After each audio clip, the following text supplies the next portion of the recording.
Olá! O tema da nossa apresentação é Educação Indígena, a importância da diversidade cultural em sala de aula, do PET Pedagogia. A nossa orientadora é a professora doutora Lucy Regina Musetti. Como introdução, a gente tem que, com o estudo da história do Brasil, a gente pode ver que no período colonial, a educação ela servia como uma ferramenta para domínio de povos indígenas e povos de origem africanas. Ou seja, desde o início da história do Brasil, a educação é utilizada como um meio de manutenção de poder, como uma ferramenta para estabelecer uma única cultura como a correta, acabando por silenciar as outras culturas, inclusive as indígenas.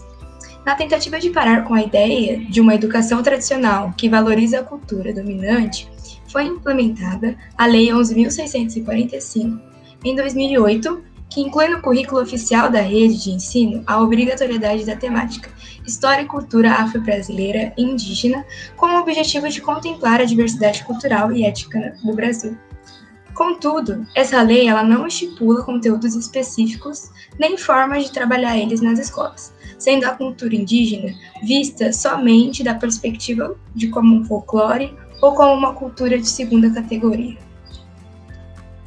Nesse sentido, o estudo dessa pesquisa busca destacar a existência de uma pluralidade de cultura que compõe a história brasileira, não podendo ser excluída do ensino das instituições, sendo necessário compreender a relação que existe entre os indígenas e os conquistadores e a maneira que essa relação gerou consequências no processo de ensino e aprendizagem. Não só isso, mas esse estudo também pretende esclarecer a visão hostil atribuída aos indígenas por influência exterior, bem como valorizar a cultura e os costumes desse povo. Então, nós temos uma metodologia que a nossa pesquisa, ela se constitui num recorte da nossa pesquisa coletiva, intitulado Teorias Pedagógicas e Práticas Educativas, entrelaçando discursos referenciais teóricos e ação docente, desenvolvido pelo nosso grupo PET Pedagogia Nexisu da Unesp de Araraquara. E ele tem como base um estudo teórico que foi realizado ao longo de alguns minicursos que o nosso grupo ofertou para a universidade, que foram ministrados pela professora doutora Suzelaine Aparecida Zaniolo Macioli e pela professora doutora Silvia Beatriz Adolo. Ambas são pesquisadoras da temática da cultura indígena e que nos proporcionaram um estudo mais aprofundado sobre o tema.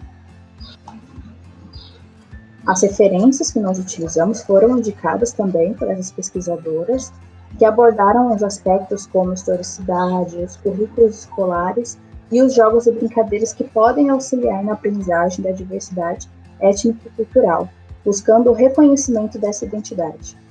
E essa pesquisa se constitui numa pesquisa qualitativa de cunho bibliográfico.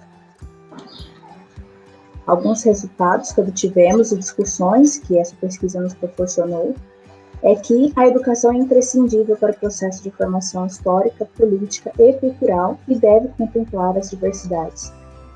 Por um lado, a Lei nº 11.645 de 2008 nos possibilitou avançar nesse quesito que torna obrigatório o ensino pluriétnico. Por outro lado, alguns professores apontam ainda a dificuldade de materialização dessa lei, né? A dificuldade de se consolidar essa lei no dia a dia. Nesse sentido, é preciso que os professores passem constantemente por uma formação continuada, para que sejam reformados para um pensamento crítico que exclua todo tipo de preconceito pluriétnico. É necessário readaptação das práticas pedagógicas, com o objetivo de desconstruir esses estereótipos e preconceitos que foram perpetuados em relação à cultura indígena ao longo da história.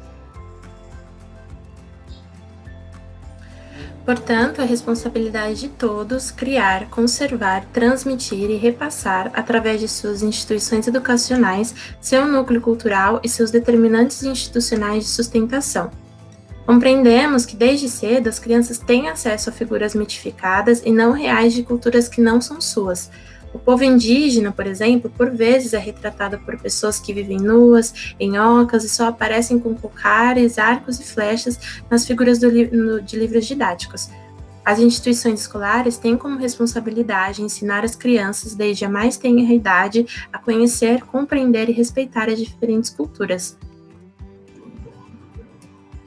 De certo, a ludicidade pode ser um importante recurso a ser utilizado, visto que as brincadeiras é a principal atividade da criança.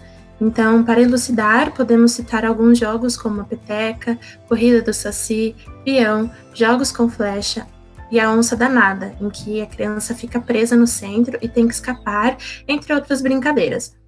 Ainda é possível explorar a área musical, perpassando sobre os fatores culturais propriamente ditos da cultura indígena, até desenvolver e trabalhar o aspecto da musicalização da criança, fazendo o aluno perceber, dentre outros fatores, a contribuição da música para as sociedades indígenas, a percepção de como a música possui características diferentes de acordo com os variados tipos de sociedade e, consequentemente, o desenvolvimento da empatia, sob um olhar sensível acerca dessa vertente artística. Então, podemos concluir que há inúmeras formas de introduzir a cultura indígena nas escolas, entretanto, para que isso ocorra livre de preconceitos que se enraizaram no decorrer do tempo, é necessário que os profissionais estejam sendo constantemente formados e informados a respeito desta temática, aprendendo a respeito e reconhecendo a cultura indígena.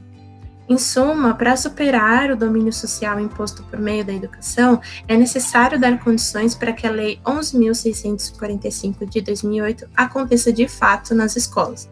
Ou seja, a escola como espaço cultural tem o papel fundamental de construir suas práticas curriculares direcionadas para a diversidade, de modo a formar pessoas livres e que respeitam o outro dentre as suas próprias características, e que não apontem, não coloquem, a sua própria cultura como correta, evitando assim a hegemonia cultural.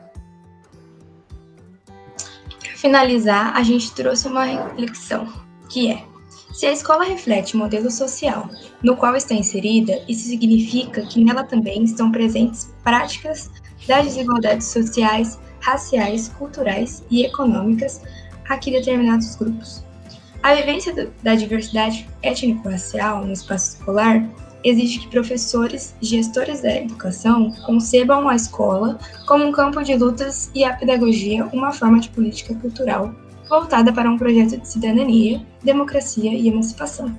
Isso significa mexer com os valores, crenças e culturas consideradas como verdades. Significa tensionar as práticas pedagógicas escolares que ainda se pautam por uma concepção colonialista, racista, conservadora e excludente que banalizam e tornam insignificantes as práticas culturais populares.